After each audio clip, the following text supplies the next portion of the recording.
Welcome to our channel. నేను మీ వెంకట్. ఈరోజు మనతో పాటు ఉన్న గెస్టు ఆయనకి మిత్రుల కంటే శత్రువులు ఎక్కువ. ఎందుకంటే ప్రభుత్వ వైఫల్యాలపై తనదైన స్టైల్లో ప్రశ్నిస్తాడు. తను జైలు జీవితాన్ని అనుభవించాడు. బీసీ వ్యక్తినే ముఖ్యమంత్రి చేయడమే తన లక్ష్యంగా ముందుకు వెళ్తున్న వ్యక్తి ఎమ్మెల్సీ తీన్మార్ మల్లన్న. నమస్తే అన్న. నమస్తే వెంకట్.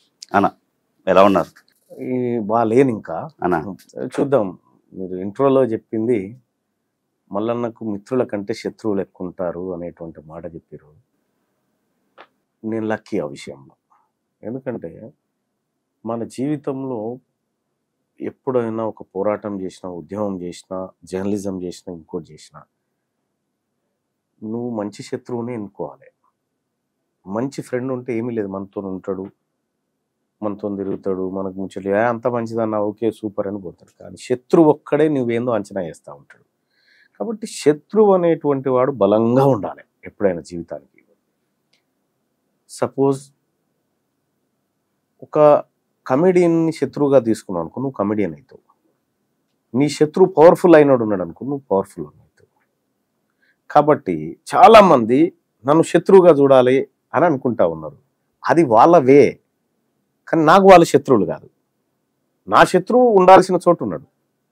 నా శత్రువు ఎవడో నా జీవితానికి నేను గీత గీసుకున్నా, శత్రువు అవతలున్నా, నేను యువతలున్నా, అతను మాత్రమే. కానీ వీళ్ళు కాదు. ఓకే. చాలా మంది శత్రువులు వీళ్ళు కాదు. ఎందుకంటే వీళ్ళని నేను శత్రువులుగా భావిస్తలేను. వాళ్ళని వాళ్ళ ఆలోచనని, వాళ్ళ శరీరాలను 100% వాడతా నేను. ఎందుకంటే వాళ్ళు తెల్లారు లేస్తే నా గురించి మాట్లాడేటట్టు చేస్తాను నేను. నాకు అవసరం కూడా అది. కాబట్టి శత్రువులు ఎక్కువ ఉన్నారు అనేటువంటి మాట ఏదైతే ఉందో 100% అది ఉండాలి. ఒక మనిషి ఎదుగుదలకు మిత్రుడు కాదు ఉండాల్సింది, మంచి శత్రువు ఉండాలి. తెలంగాణ రాష్ట్రానికి ఓసీ ముఖ్యమంత్రి రేవంత్ రెడ్డి లాస్ట్ రాసి పెట్టుకోండి 2028 నాటికి బీసీ వ్యక్తిని కుర్చీలో కూర్చోబెట్టకపోతే తీన్మార్ మల్లన్న సచ్చినట్టే అన్నారు. సాధ్యమైద్ది అన్నది మీకెందుకు డౌటు? చేసి చూపిస్తాం కదా. ఇది మా నాయకుడు రాహుల్ గాంధీ గారు ఒకే ఒక్క నినాదం చెప్పినాడు, జిత్నా ఇస్సేదారి ఉతనే భాగేదారి అని చెప్పాడు. అంటే ఎవరు ఎంత ఉన్నారో వాళ్ళకు అంత దక్కాలనేది ఆయన ఆలోచన. తెలంగాణ రాష్ట్రంలో సమగ్ర కుటుంబ సర్వే లెక్కల ప్రకారం బీసీల జనాభా 54% పై చిలుకుంది.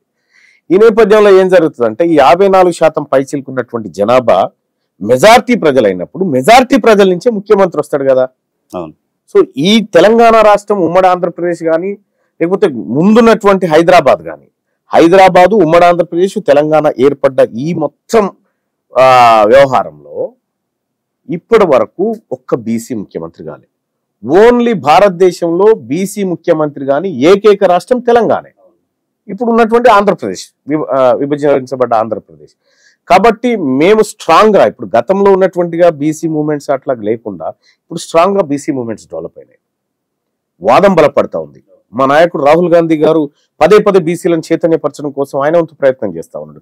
వీటన్నిటి అంచనాలు చూసినప్పుడు యాజ్ ఏ అనలిస్ట్గా, జర్నలిస్ట్గా, పొలిటీషియన్గా అన్నిటిగా చెప్తా ఉన్నా, తెలంగాణ రాష్ట్రానికి చిట్ట చివరి ఓసీ ముఖ్యమంత్రి రేవంత్ రెడ్డి గారే.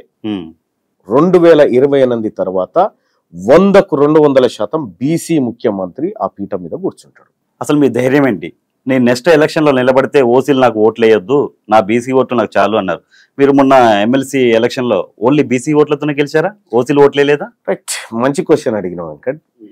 ఇప్పుడు ఉమ్మడి నల్గొండ జిల్లాకు సంబంధించినటువంటి అంశం తీసుకుందాం. ఇప్పుడు మీరు అన్నట్టు నాకు తీన్మార్ మల్లన్నకు ఓన్లీ బీసీల ఓట్లు జరుపుతాయి. ఇప్పుడే చెప్పిన 54% మంది ప్రజలు బీసీలు ఓటర్లుగా ఇక్కడ ఉన్నారు. 100కి 54% మంది. మరి అటువంటప్పుడు నేను నా గెలవడానికి కావాల్సినటువంటి ఓట్లు 50%. ఒకవేళ 50-50 అనుకున్నా కూడా 50%. పోలైన ఓట్లు అవన్నీ పక్కకు పెట్టి బీసీలు అందరూ వేస్తారంటారా? 100% వేస్తారు. మొన్నటిసారి ఎన్నికల్లో వెంకట్, మొన్నటిసారి జరిగిన పట్టభద్రుల ఎమ్మెల్సీ ఎన్నికల్లో నేను ఎమ్మెల్సీగా గెలిచిందంటే అది బీసీలు పెట్టిన పుణ్యమే, బీసీలు పెట్టిన భిక్షమే. పైపెచ్చు తీన్మార్ మల్లన్నను ఓడగొట్టడానికి అదే అడగబోతాను. వాళ్ళు చేసినటువంటి కుట్ర రెడ్డి దొరలేనా? అందరు చేసిరు. అది నేను పసిగట్టలేక కాదు, పసిగట్టే చెప్పిన వరంగల్ మీటింగ్ లో మీరు తీన్మార్ మల్లన్నను ఓడగొట్టడానికి సాయశక్తుల కృషి చేసిరు కదా. మీకు దమ్ముంటే ఈసారి మీరు గెలువురు చూద్దామని చెప్పి సవాల్ చేసిన. ఆ సవాలుకు నేను కట్టుబడి ఉన్నా, చూపిస్తా. ఇంకోటన్నా అందులో కూడా నా కోసం పని చేయని వాళ్ళు కొంతమంది అయితే, కొంతమంది జెన్యున్ గా పనిచేసారు, ఒకరిద్దరు మంత్రులు వాళ్ళు వాళ్ళ స్థాయిలో ప్రయత్నాలు చేశారు గెలిపించడం కోసం. ఈ ఉమ్మడి నల్గొండ జిల్లాలో 20 లక్షల పైచిలుకు మంది బీసీలు ఉంటే 1952 నుంచి 2020 వరకు జరిగినటువంటి మొత్తం ఎన్నికలు 171 సార్లు అసెంబ్లీ ఎన్నికలు జరిగినాయి అన్ని నియోజకవర్గాల్లో. ఓకే. అందులో 116 సార్లు 2,14,000 మంది ఉన్నటువంటి ఓసీలు 116 సార్లు ఎమ్మెల్యేలు అయ్యారు. 20 లక్షల పైచిలకు జనాభా ఉన్నటువంటి బీసీలు 16 సార్లు అయ్యారు. ఎస్సీ ఎస్టీలు 38 సార్లు అయ్యారు. బీసీలే తక్కువ, 16. అదే అంటే ఇక్కడ ఓట్లు ఎవరివి? మనం ఓట్ల సంఖ్యలో చూసుకున్నప్పుడు 20 లక్షల మంది బీసీల ఓట్లు కనిపిస్తున్నాయి మనకు క్లియర్ గా. సీట్లు ఎవరి? ఓసీలే కనిపిస్తా ఉన్నాయి. సో ఈ లెక్కలన్నీ కూడా ఇలా ఓట్లు మాయి, సీట్లు మీ. అందుకోసం నేను చెప్పిన ఢేరుగా చెప్తా ఉన్నా, తీన్మార్ మల్లన్నకు రెడ్డిల ఓట్లు వద్దు, ఈ రెడ్డిలకు బీసీల ఓట్లు వద్దని చెప్పగలుగుతారు. ఇంత ధైర్యంగా ఇప్పటివరకు ఎవరు చెప్పలే ఏ పొలిటీషియన్. నేనేమంటున్నా, మీకు ధైర్యం ఉంటే తీన్మార్ మల్లన్న కబ్బొద్దు, మీరు ఎట్లా వేరు, అవి మాకొద్దు, బీసీల ఓట్లు మాకు వద్దని మీరు చెప్పగలుగుతారా? ఆ మాట చెప్పలేరు. మీరు ఇన్ని రోజులు వేసుకున్నారు, ఈసారి మేము సిద్ధంగా లేము వేయడానికి. ఓకే. మా ప్రజల్లో ఆలోచన వచ్చింది, మా ప్రజల్లో ఒక ఐక్యత వచ్చింది. కాబట్టి ఇవాళ నేను ఆ డేర్గా మాట్లాడడం జరిగింది. ఇప్పుడు నల్గొండ లెక్కలే కాదు, ఈ తెలంగాణ రాష్ట్రంలో మీ సొంత గ్రామంలో ఓసీల ఓట్లెన్ని, బీసీల ఎన్ని, ఎస్సీల ఎన్ని, ఎస్టీల ఎన్ని అనే లెక్క కూడా మాట్లాడుంది. ఈ లెక్కలు పక్కాగా ప్రభుత్వ లెక్కలు, సమగ్ర కుటుంబ సర్వే లెక్కలు, ఈ ప్రభుత్వం సేకరించినటువంటి లెక్కల ఆధారంగా చెప్తా ఉన్నాం. ఇప్పుడు క్యాస్ట్ సెన్సస్ చేస్తే ఇంకా బీసీల జనాభా పెరుగుతుంది. ఇది 2016 లెక్కలు. నేను బెదిరించే సీట్ తెచ్చుకున్నాను, ఎవరిని బెగ్గింగ్ చేయలే అన్నారు. ఎవరిని బెదిరించారు, ఎవరిని భయపెట్టారు? అంటే ఒకటి, తీన్మార్ మల్లన్న ప్లేస్ లో వేరే అభ్యర్థి గనక పట్టభద్రుల ఎమ్మెల్సీలో ఉంటే సీట్ గెలవకపోతుండే కాంగ్రెస్. అది సత్యం, అది సత్యం. ఇక్కడ తీన్మార్ మల్లన్న ఇండిపెండెంట్ గా పోటీ చేస్తే ఇంతకంటే ఎక్కువ మెజార్టీ ఇచ్చేది. ఓకే. నువ్వు ఇస్తే చేస్తా, లేకపోతే కూడా పోటీ చేస్తా అని తెచ్చుకున్నా. అంటే రేవంత్ రెడ్డి గారు మీకు ఇవ్వనని చెప్పారా? రేవంత్ రెడ్డి గారు ఇవ్వనని కాదు, నేను మా నాయకత్వానికి చెప్పిన. రేవంత్ రెడ్డి గారి చేతిలో ఎంతవరకు ఉంటుందో అంతవరకు ఆయన క్లియర్ గా చెప్పిండు నాకు. మల్లన్న నువ్వు గ్రాడ్యుయేట్ పోటీ చేయాలని నాకు క్లియర్ గా చెప్పిండు. ఇంకా ఎవరైతే అడ్డుకోవాలని ప్రయత్నం చేసిరో, ఎవరైతే ఎన్నికల్లో నన్ను ఓడించడానికి రకరకాల ప్రయత్నాలు చేసిరు కదా, వాళ్ళందరికి కూడా నేను ఖాళీగా ఉంటే మీకే ప్రమాదం. తీన్మార్ మల్లన్న ఖాళీగా ఉండి ఆలోచించడం మొదలు పెట్టిందంటే మీ పీఠాలకే ప్రాబ్లం. మీరు ఆలోచించుకోవాలి. ఎప్పుడు ఏదో పని చేసుకునేటట్టు ఉంచాలి. నేను బిజీగా ఉంటే కొద్దిగా తక్కువ ఆలోచన చేస్తానేమో. సో అట్లా ఆరూపకంగా తెచ్చుకున్నటువంటి సీటే. లేకపోతే నిజంగా ఈ సీటు తీన్మార్ మల్లన్న తప్ప ఇంకెవరైనా గెలిచేది ఉంటే వాళ్ళకి ఇచ్చేటోళ్ళు, ప్రధానంగా అప్పర్ క్యాస్ట్ అయితే వాళ్ళకి ఇచ్చేటోళ్ళు. ఇంకోటి బయట ఒకటి, కానీ తీన్మార్ మల్లన్న పోటీ చేయడం ద్వారా ఇంటలెక్చువల్స్ అంతా కాంగ్రెస్ పార్టీ వైపు ఉన్నారని మేము తీసుకురావడం కలిగింది. తీన్మార్ మల్లన్న కాంగ్రెస్ పార్టీలోకి వచ్చింది రేవంత్ రెడ్డి గారు వీళ్ళు పిలిస్తున్న రాలే, రాహుల్ గాంధీ గారి ఆలోచన కోసం వచ్చిన. నేను కాస్ట్ సెన్సస్ చేద్దామన్నాడు, జిరాక్స్ తీద్దామన్నాడు, ఎక్స్రే తీద్దామన్నాడు ఈ ప్రజల్ని. ఎంత గొప్ప మాట ఈ దేశంలో రాహుల్ గాంధీ గారు చెప్పింది. ఆ మాటలకు ఇంప్రెస్ అయిపోయి కాంగ్రెస్ పార్టీకి వచ్చినాం తప్ప వీళ్ళెవరో పిలిస్తే రాలేదు. తెలంగాణ రాష్ట్రంలో కాంగ్రెస్ పార్టీ అధికారంలోకి వచ్చినాక కులగణన 42% ఇద్దామని అన్నారు. అది అయిద్దాన్న ఇప్పుడు 100% అవుతుంది, డౌటే లేదు. చేస్తారా ఎవరు ఇక్కడ ఉన్న లీడర్లు?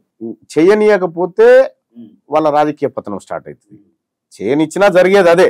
కానీ ఒక మాట, మా రాహుల్ గాంధీ గారు మా ఫ్యూచర్ ప్రధానమంత్రి, మేము అనుకుంటున్నటువంటి గొప్ప నాయకుడు, ఒక ఆదర్శవంతమైనటువంటి రాజకీయ నాయకుడు చెప్తున్నటువంటి మాట ఏంటంటే, కులగణన అనేది నేను ప్రకటించిన 42% రిజర్వేషన్ అనేది బీసీలకు ఇవ్వాలి లోకల్ బాడీస్లో నేను ప్రకటించిన. మాకు రాహుల్ గాంధీ గారు చెప్తే శిలాశాసనం అని ముఖ్యమంత్రి రేవంత్ రెడ్డి గారు కూడా చెప్పారు. శిలాశాసనం అని చెప్పాను.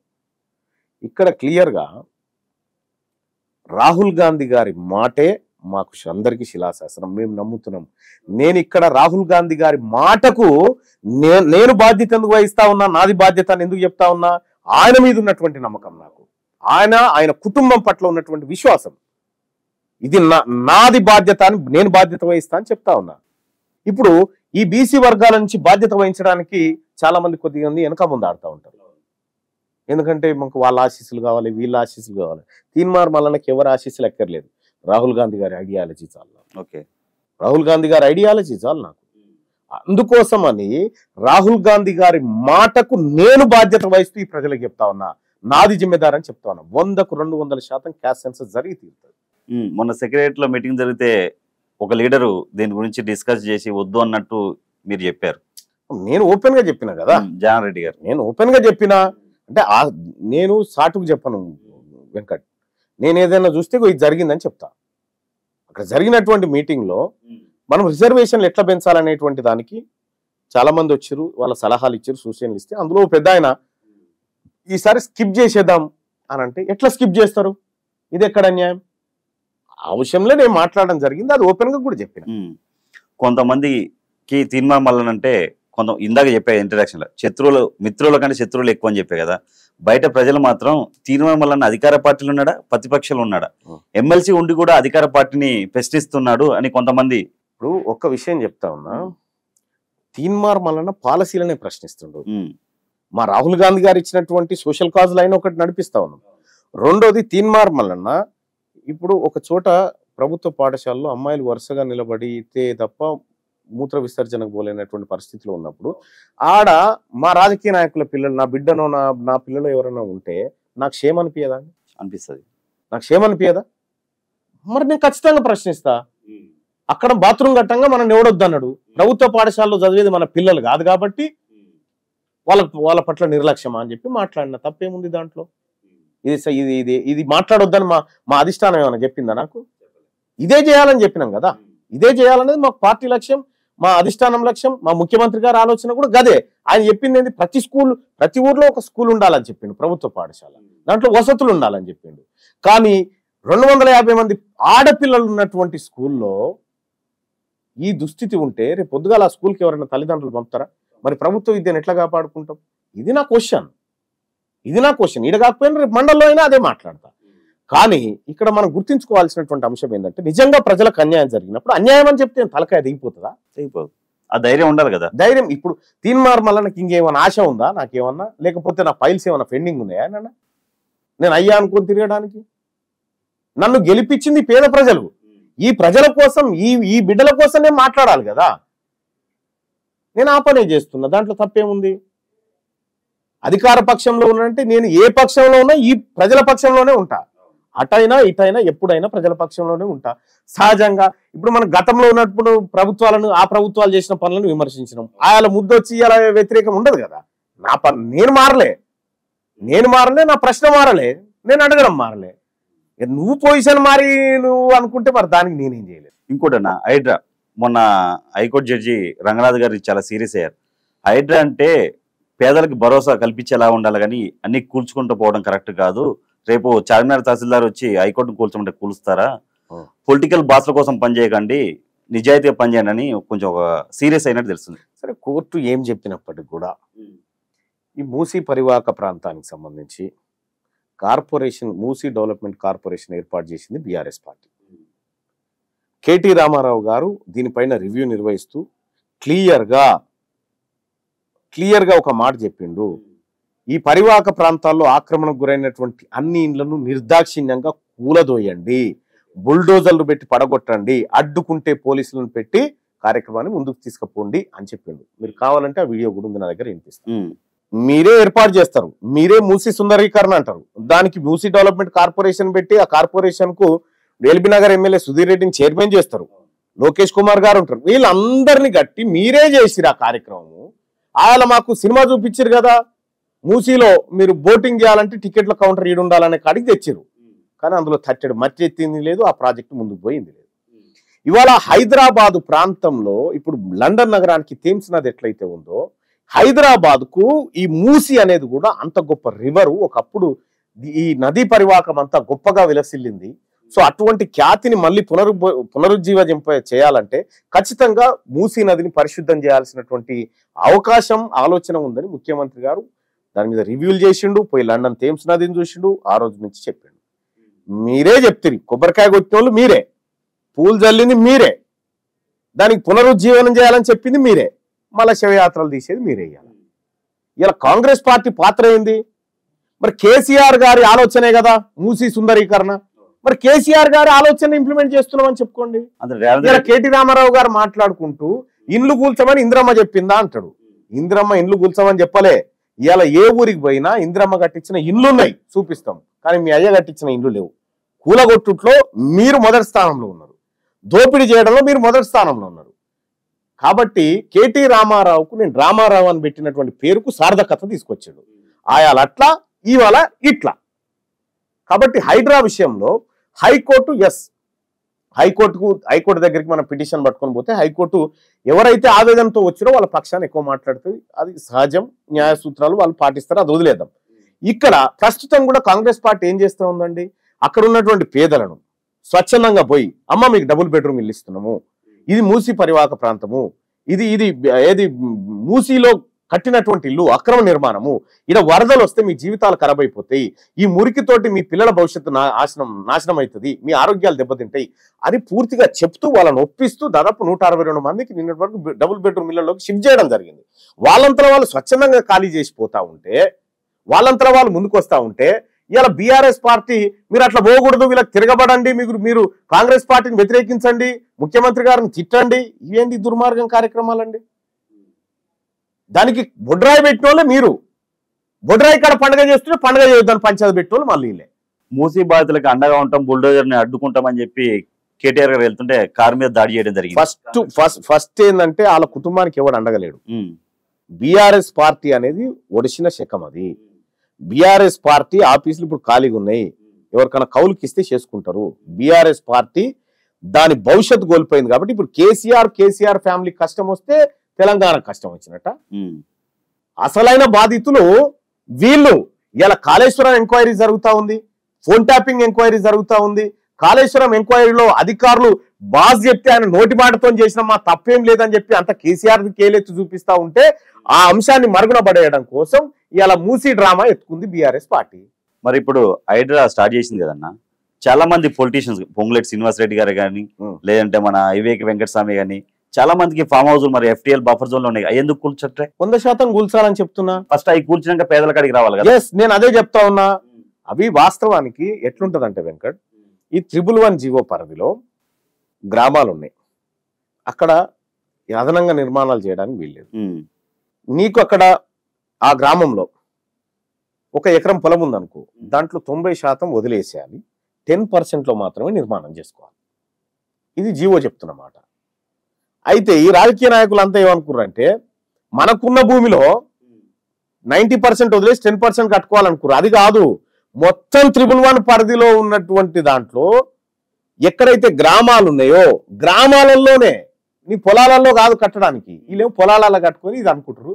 వాస్తవానికి 111 పరిధిలో ఉన్నటువంటి బడా రాజకీయ నాయకులే మీరు చూడండి, వాళ్ళ దిక్కు బుల్డోజర్ పెట్టినప్పుడు జనం సప్పట్లు కొట్టారు, హర్షాతిరేకాలు ప్రకటించారు. ఎస్, గొప్పగా చేస్తుంది హైడ్రా అన్నారు. ఎప్పుడైతే ఈ హైడ్రా తన పంతాన్ని చేస్తా ఉందో, హైడ్రాకు వాస్తవానికి మూసీకి సంబంధం లేదు. హైడ్రా వేరు, మూసీకి చేస్తున్నటువంటి కార్యక్రమాలు వేరు. కానీ ఈ మూసీలో జరుగుతున్నటువంటి అంశాన్ని హైడ్రాకు ముడిపెట్టి హైడ్రాను బదనాం చేసే కార్యక్రమం చేశారు. 100% వీళ్ళే కూల్చాల్సిందే. పొంగులేటి శ్రీనివాస్ రెడ్డి గారిది నిజంగా బఫర్ జోన్ లో ఉందనుకుంటే ఆయనది కూల్చాలి, వివేక్ వెంకటస్వామి గారిది కూల్చాల్సిందే, అక్కడ ఏ రాజకీయ నాయకుడున్నా కూల్చాల్సిందే. ఫాతిమా కాలేజీని కూల్చేద్దాముందా గవర్నమెంట్ కి? 100% కూల్చాలని చెప్తా ఉన్నా. దమ్ముందా లేదా అనేది మరి వాళ్ళ పర్ఫార్మెన్స్ బట్టి. ఆయన ఒకటి సవాల్ చేశాడు, మరి జిహెచ్ఎంసీ ఆఫీస్ కూడా బఫర్ జోన్ FTL లో ఉంది, ఇప్పుడు ఏదైతే హైడ్రా ఆఫీస్ ఉందో అది కూడా బఫర్ జోన్ లో ఉంది, మరి అవి కూల్స్తారా అని అడుగుతుండ్రు. అవి కూడా ఉంటే అవి కూడా కూల్చాలి, తప్పేముంది? వాళ్ళకో న్యాయం వీళ్ళకో న్యాయం కాదు కదా. జిహెచ్ఎంసీ ఆఫీస్ కూల్స్తారా? అది బఫర్ జోన్ లో ఉందో తేలాలి కదా. ఆయన నోటి మాటతో ఎట్లుంటది? ఫాతిమా కాలేజ్ ఉందా, నీకెరక నాకెరక అందరికెరక, దాన్ని కూల్చాల్సిందే. ఇప్పుడు మూసీ నది అనేది 1,50,000 కోట్లతోని శుద్ధీకరణ చేస్తా అని చెప్పి రేవంత్ రెడ్డి చెప్పారు కదా, అదొక స్కీమ్. ఢిల్లీకి పెద్దలకి 25,000 కోట్లు ఒప్పచెప్పడానికి ఇది నడుస్తుందని చెప్పి కేటీఆర్ గారు అన్నారు. ఆలు లేదు సూలు లేదు, కొడుకు పేరు కేటీఆర్ అంటే ఏమన్నట్టు? నేను ఒక మాట చెప్తా ఉన్నా, ఆడ ఏకాన పైసా ఖర్చు పెట్టలే, ఇప్పటికీ ఏకాన పైసా ఖర్చు పెట్టలే. దానికి సంబంధించిన టెండర్లు లేవు, ఏమీ లేవు. దాన్ని ఖాళీ వాళ్ళని వికెట్ చేయించే కార్యక్రమం జరుగుతూ ఉంది. అప్పుడే 1,50,000 కోట్లు పెట్టి అప్పుడే 25,000 కోట్లు అక్కడికి పంపినట్టుగా ఇప్పుడు ఏందండి వాళ్ళ కార్యక్రమం ఏంది? ఇప్పుడు వాళ్ళ ఆలోచన ఏంది? అవి మేము తినాలి కదా, మేము తినేది ఉండే కదా, మీరు అనవసరంగా ప్రాజెక్ట్ కోసం పెడుతున్నారు. మరి ఓకే, తెలంగాణలో ఇప్పుడు ఉన్నటువంటి ప్రజాప్రభుత్వం 1,50,000 కోట్లు పెట్టి దాన్ని కడతా అంటుంది, కమిషన్ల కోసం అంటారు. మరి కట్టిన కాళేశ్వరం, సుందిల్లా, అన్నారం ఇవన్నీ కమిషన్ల కోసమే కట్టిరా? ఇవన్నీ వాటి కోసమే కట్టిరా? ఇప్పుడు రివర్ బెడ్ లెవెల్లో ఉన్నది అని చెప్పి దానికి ఎక్స్ మార్క్ ఉంటే ఏదో మార్క్ వేస్తా ఉంటే అది కొట్టేసట కేసీఆర్ పేరు రాయన్నట, కేసీఆర్ పేరు రాయన్నట. ఇప్పుడు కాళేశ్వరానికి రాద్దామా మరి కేసీఆర్ పేరు? వాళ్ళని అడగాలి మరి, రాద్దామా అంటున్నా. దానికి బుద్ధి లేకుండా మాట్లాడతారని. కాబట్టి హైడ్రా తన పని తను శ్రవ్యంగా చేస్తూ ఉంది. సుప్రీంకోర్టు చెప్పింది, ఇక్కడ హైకోర్టు ఎన్ని చెప్పింది. సుప్రీంకోర్టు చెరువులను పరిరక్షించండి అని చెప్పింది. ఇంకో గొప్ప మాట ఇలా సుప్రీంకోర్టు కూడా చెప్పింది, రోడ్డు మీద ఉన్నటువంటి మసీద్ అయినా, చర్చ్ అయినా, లేకపోతే దర్గా అయినా, గుడి అయినా నిర్దాక్షిణ్యంగా గులగొట్టండి. ఇది లౌకిక దేశము, ఇక్కడ అన్నిటికీ సమానమైనటువంటి హక్కు ఉంటుంది, ఇక్కడ మతము కులము అనేది ప్రాతిపదికన కాదు అని క్లియర్గా చెప్పింది. అమృత్ స్కీమ్ టెండర్ 3 రెడ్డిలు పంచుకున్నారని మీరు అన్నారు. పొంగులేటి అయితేంది, మన మెగా కృష్ణారెడ్డి అయితేంది, ఈ భారం అంతా ఎవరి మీద పడుతుంది? మరి ప్రజల మీదే పడుతుంది, ప్రజల మీదే పడుతుంది. మరి మీ పార్టీ ఇప్పుడు కామారెడ్డి డిక్లరేషన్ ప్రకారము 42% కాంట్రాక్ట్లు బీసీలకు ఇవ్వాలని చెప్పారు. ఇచ్చిరా? ఇవ్వలే కదా.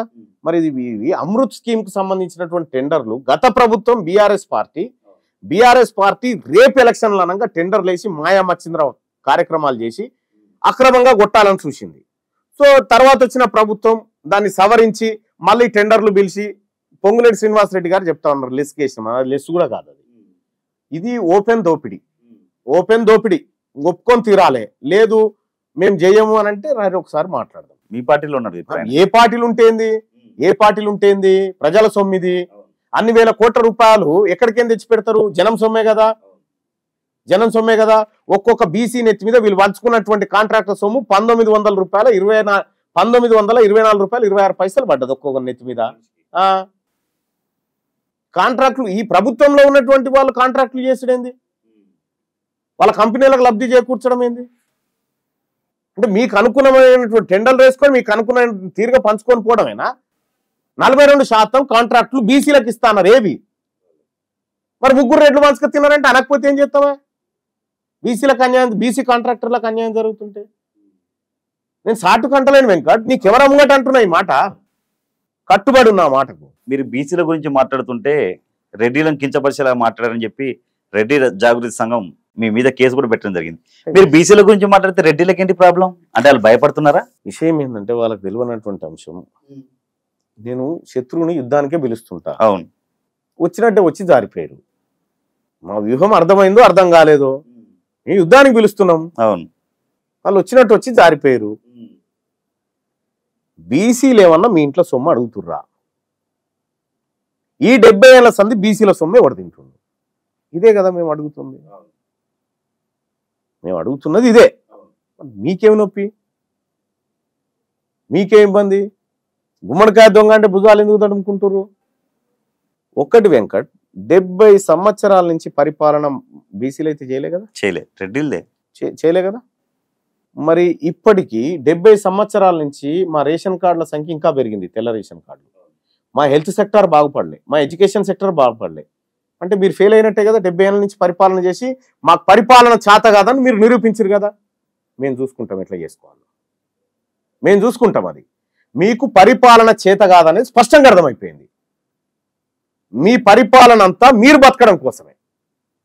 ఇలా ఈడబ్ల్యూఎస్ కోటాలో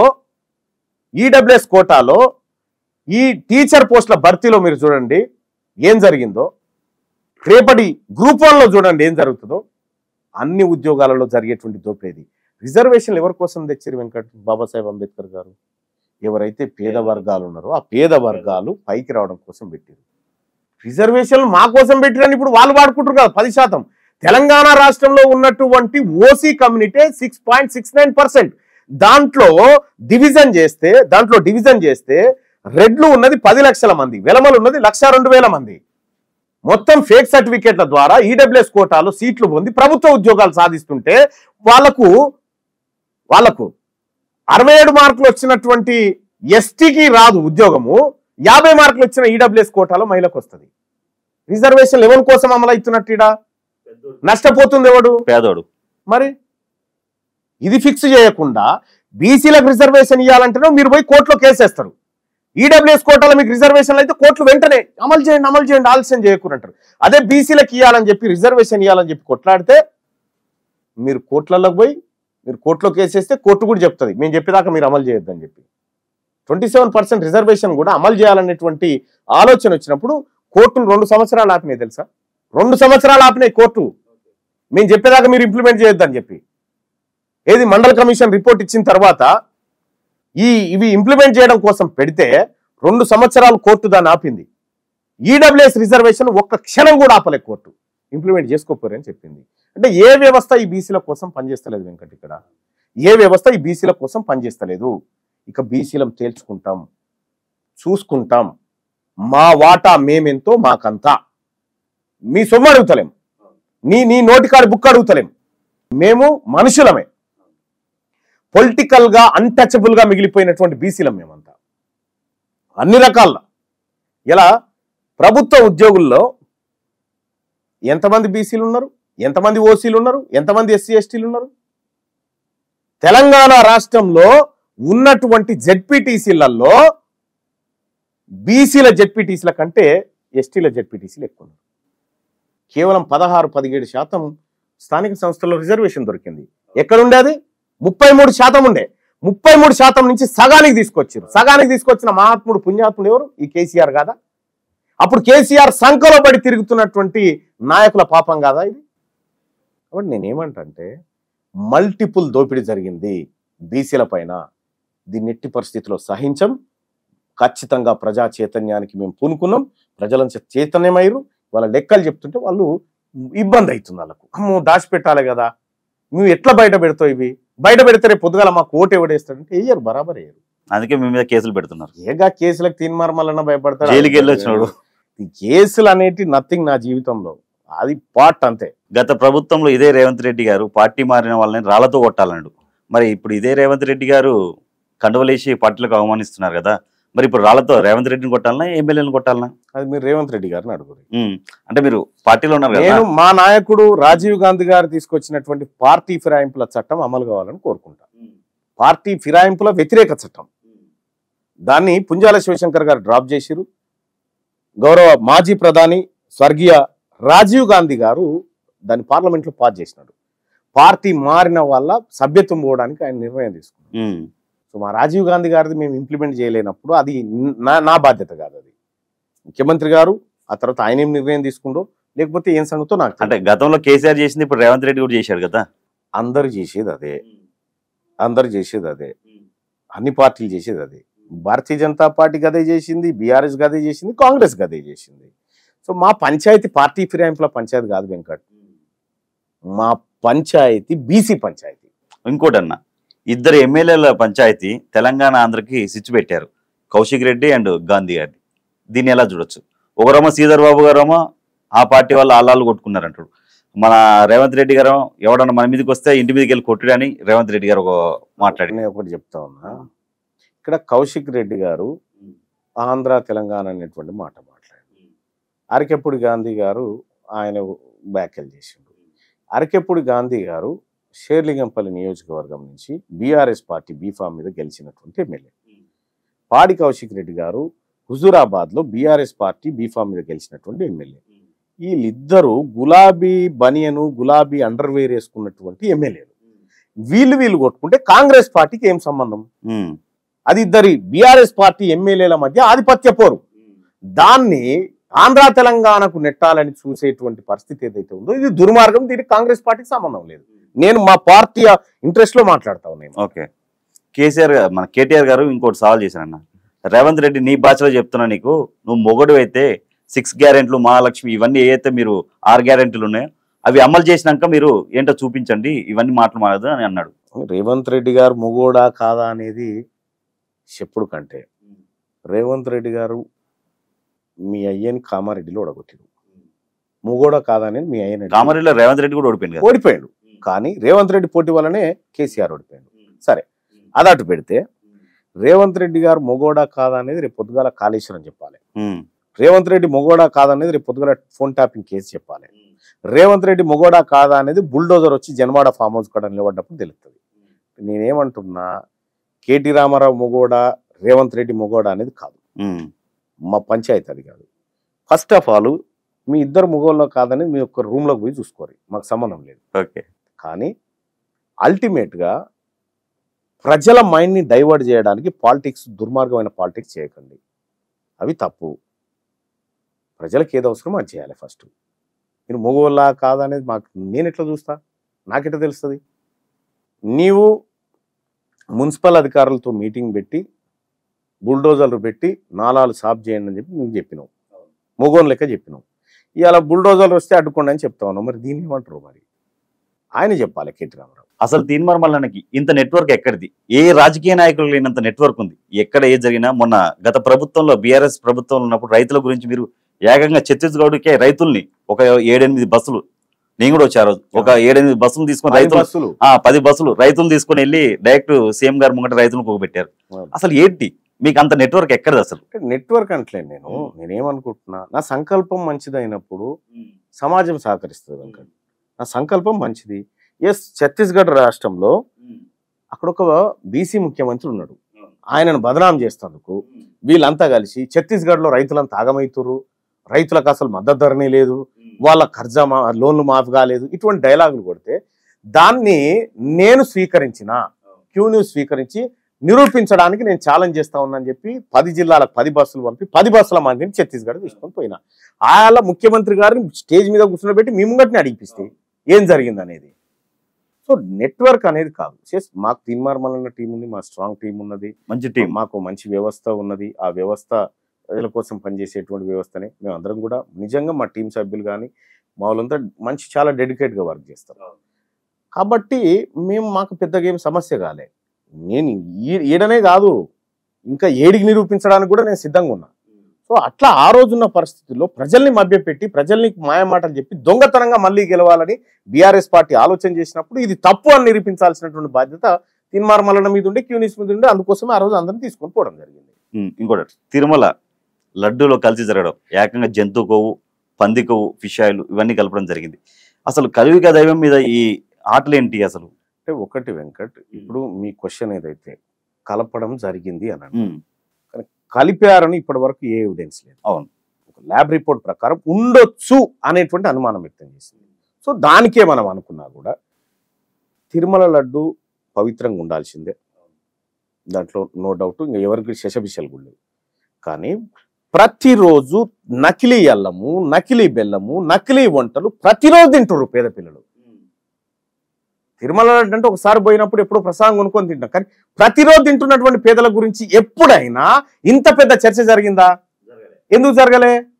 ఇప్పుడు ఇది నేనేమంటున్నా, ఇప్పుడు ఈ తెలంగాణ రాష్ట్రంలో ప్రతిరోజు కల్తీ పట్టుకుంటూనే ఉన్నాం కదా, ఇదంతా రోజుల తరబడి పేదోళ్ళు తింటూనే ఉన్నారు కదా. దీని మీద వార్తల్లో హెడ్లైన్ ఎందుకు కాలేదు? సుప్రీంకోర్టు ఎందుకు రియాక్ట్ కాలేదు? ఈ రాజకీయ నాయకులంతా ఎందుకు రియాక్ట్ కాలేదు దీని మీద? ఓన్లీ లడ్డు చుట్టే ఎందుకు రాజకీయం చేయాలనుకున్నారు? లడ్డు పవిత్రంగా ఉండాల్సిందే, లడ్డు పవిత్రంగా ఉండాలి, అది విశ్వాసానికి సంబంధించినటువంటి అంశం.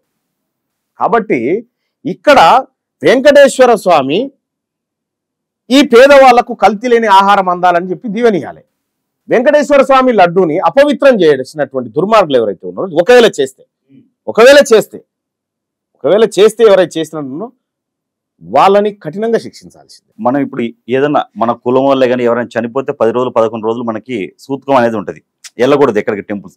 అలాంటి మరి అక్కడ ధర్మారెడ్డి అనే అతను కొడుకు చనిపోతేనే అది కార్యక్రమం అయిపో ముందే వెళ్ళాడు, అలా వెళ్ళొచ్చా? సూత్రాన్ని నువ్వు పాటిస్తావు కాబట్టి నీకు బాధ.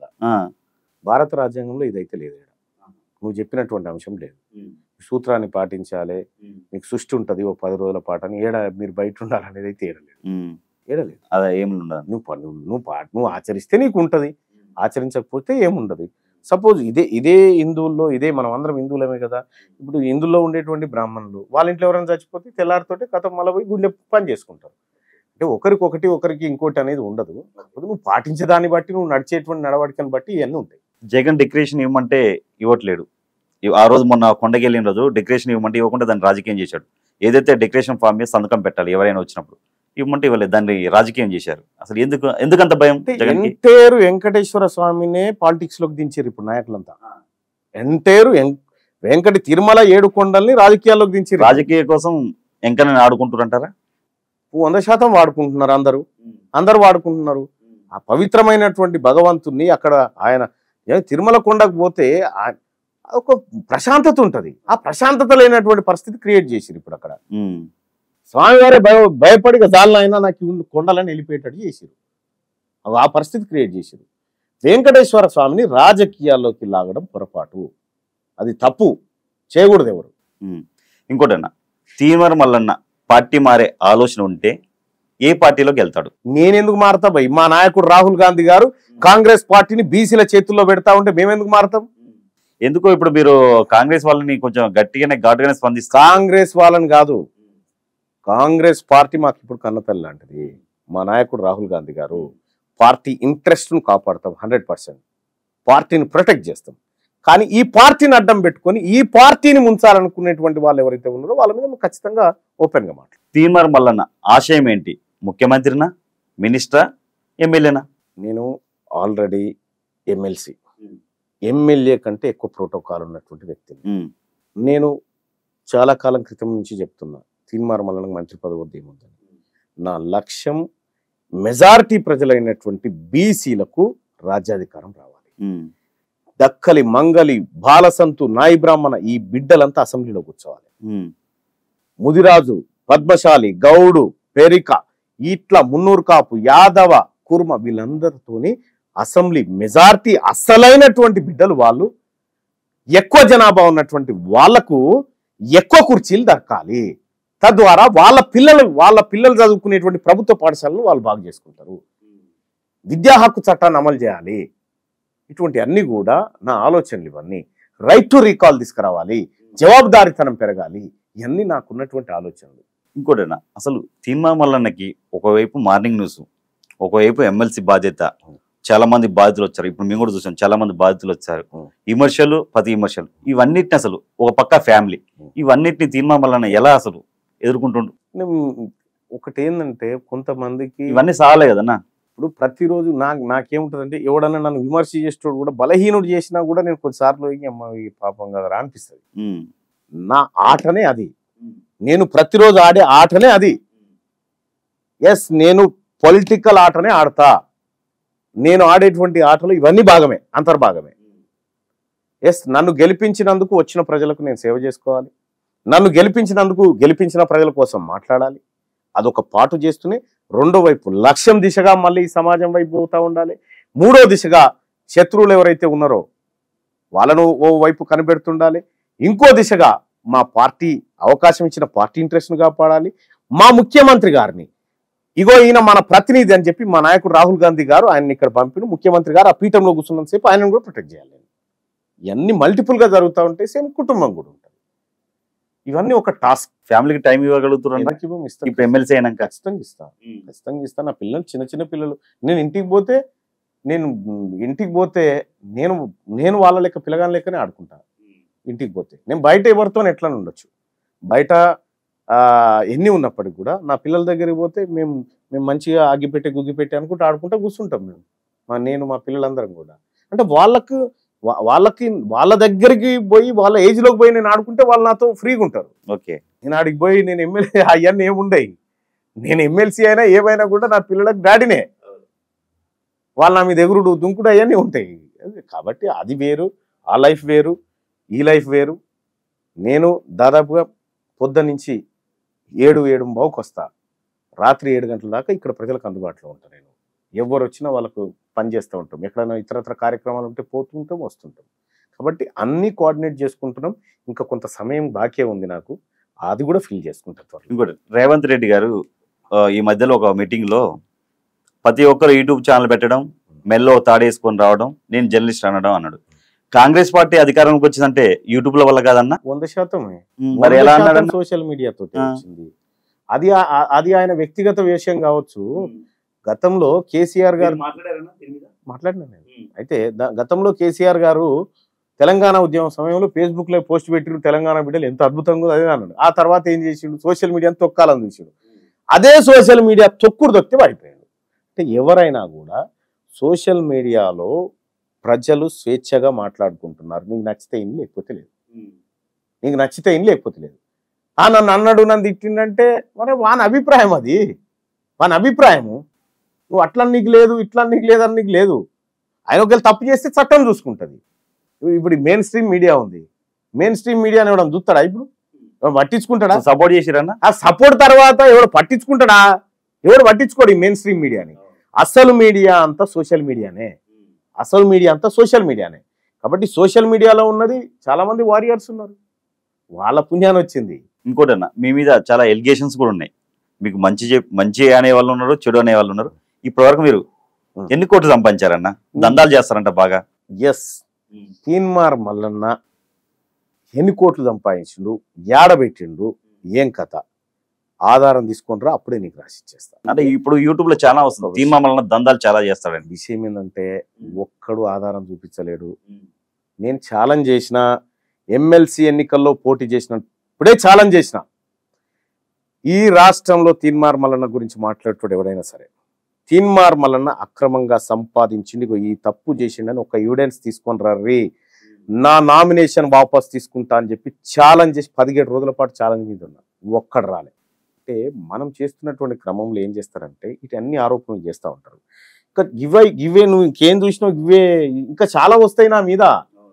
నేను పోయేటువంటి క్రమంలో నేను యూట్యూబ్ ఛానల్ పెట్టినటువంటి కొత్తలోనే చెప్పిన, ఏదో తీన్మార్ మల్లన్న రోడ్డు మీద అంగి కూడా చింపుతారా, ఆ రోజు కూడా నాకు గుర్తుండే వస్తా ఉన్న దీనికని చెప్పిన. ఇవాళ తీన్మార్ మల్లన్న మీద ఆరోపణ చేస్తున్న దగ్గర ఏం ఆధారాలు ఉన్నాయి? నోటి మాట వట్టిగా టేసి పెడతాడు. దమ్ముంటే, నిజంగా మీరు దమ్ముండి మొనగాళ్ళు అయితే రారి చూద్దాం.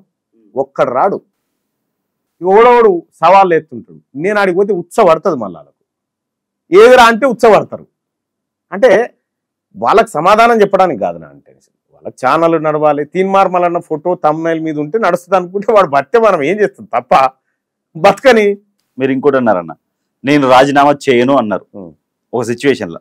ఎందుకు మీరు రాజీనామా చేస్తే మళ్ళీ గెలవరని భయమా? విషయం ఏంటంటే నేను రాజీనామా చేస్తే డబుల్ మెజార్టీతో గెలుస్తాను, నాకు తెలుసు అది, నాకు తెలుసు అది ఎట్లా గెలవాలో తెలుసు, ఎట్లా గెలుస్తానో కూడా తెలుసు. అవును, కానీ మళ్ళీ ఉప ఎన్నికలు పుట్టించడం కంటే ఇప్పుడున్నటువంటి 42% కామారెడ్డి డిక్లరేషన్ ఇంప్లిమెంట్ చేయించడం కోసం నేను ఉండాలి. ఓకే, మీరు చూసిరో లేదో, మండల్లో నేను మాట్లాడిన మొట్టమొదటిసారి సభకు పోయి బీసీల బడ్జెట్ మీద మాట్లాడినా. నేను బీసీల పిల్లలు చదువుతున్నటువంటి సర్కారు స్కూళ్ళ మీద మాట్లాడినా. నేను రాజీనామా చేస్తే ఎవడు మాట్లాడాలి మరి అవన్నీ? తీన్మార్ మల్లన్నకు ఎమ్మెల్సీ పదవి పెద్ద లెక్కేం కాదు, గుర్తుపెట్టుకో. తీన్మార్ మల్లన్నకు ప్రజలు ఇచ్చిన తీన్మార్ మల్లన్న అనే పేరును చూడు, అది చాలా పెద్దది. కాబట్టి ప్రజల ఇంట్రెస్ట్ కాపాడడానికి ఎప్పుడు ఏ నిర్ణయాలు తీసుకున్నా అప్పుడు తీసుకుంటాం. రాజగోపాల్ రెడ్డి మేము ఒక మీటింగ్ లో మాట్లాడుతూ, నెక్స్ట్ సీఎం అయ్యే అవకాశం ఉత్తమ్ కుమార్ రెడ్డి నీకు ఉంది, నా 4 మచ్చలు ఉన్నాయి అన్నాడు. మీరేమో 2028లో బీసీని ముఖ్యమంత్రిని చేస్తా అంటారు. ఈ రెండిట్లో ఏది సాధ్యమైంది? ఆయన మచ్చల సంగతి ఆయన చూసుకోవాలి, ఆయన సీఎం సంగతి ఆయన చూసుకోవాలి. మేము రాహుల్ గాంధీ గారి ఆలోచనతో పోతా ఉన్నాం. మా ఫ్యూచర్ మాకు కనిపిస్తూ ఉంది, మేము ఏం చేయబోతా ఉన్నాం. ఖచ్చితంగా 100కు 200% తెలంగాణ రాష్ట్రానికి 2028లో బీసీ ముఖ్యమంత్రి ఉంటాడు. ఒకటేనా లాస్ట్ వచ్చి మొన్న ఏమ్ల వీరేశం గారికి పోలీసులు కొంచెం నెట్టేయడం జరిగింది, అవమానం పరిచారు. అక్కడ మీరు కూడా ఉన్నారు. ఏమ్ల వీరేశం ఎమ్మెల్యేని పోలీసు వాళ్ళకి తెలియదన్నా? వాళ్ళు గుర్తు దాని వెనక ఏదో రాజకీయం ఉందని. ఏమ్ల వీరేశం గారికి కాదు కానీ ఎవరికి కూడా అవమానం జరగకూడదు. ఎవరికైనా అవమానంగా ఫీల్ అవుతారు. అతను తెలవకుండా నెట్టిండా తెలిసి నెట్టిండా అనేది నేనైతే అక్కడే ఉన్నా. అక్కడే ఉంటే సరే అన్నను అడ్డుకుంటే అన్న కొద్దిగా మనస్తాపానికి గురైపోయాడు. పోయిన తర్వాత నేను డీసీపీ గారికి ఏసీపీ గారికి చెప్పిన, ఎవరైతే అవమానించారో వాళ్ళే పోయి సారీ చెప్పి తీసుకురండి అని చెప్పినా వాళ్ళు ప్రయత్నం చేశారు. అక్కడ సేమ్ టైం తెలిసినటువంటి అధికారిని పెట్టకపోవడం పోలీసుల తప్పు. రెండో విషయం ఏంటంటే ఒక ఎమ్మెల్యేని పదే అవమానించడం అనేది కూడా తప్పే.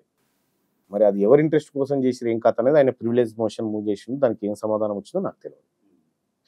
అక్కడైతే 100% పోలీసు వాళ్ళు తప్పు చేసిరు కానీ తెలియక చేసిరు అనేది నాకు అర్థం. ఒక మాట చెప్పండి అన్న రాపిడ్ ఫైర్. కేసీఆర్ గురించి ఏం చెప్తారు? చెప్పడానికి ఏం లేదు, అంతా అయిపోయింది. ఉమ్, చెప్పడానికి ఏం లేదు, గత చరిత్ర అంతే. హరీష్ రావు గురించి? హరీష్ రావు చాలా పెద్ద యాక్టర్, ఉమ్, అంటే ఆస్కార్ లెవెల్లో ఉంటుంది ఆయన. ఉమ్, కేటీఆర్? ఈ కేటీ రామారావు కొద్దిగా నాకు తెలిసి ఎక్కువ రోజులు ఉండకపోవచ్చు ఇక్కడ. రేవంత్ రెడ్డి? రేవంత్ రెడ్డి గారు కలలుగన్నడు సాకారం చేసుకున్నాడు. చంద్రబాబు? చంద్రబాబు గారు తన కొడుకు లోకేష్ గారిని ఒక స్థానం మీద కూర్చోబెట్టి తన ఫ్యూచర్ నంతా తన సామ్రాజ్యం వైపు తీసుకుపోవాలనేటువంటి ఆలోచన ఉంది. కొడుకు ప్రేమికుడు ఒక మాటలో చెప్పాలండి. పవన్ కళ్యాణ్?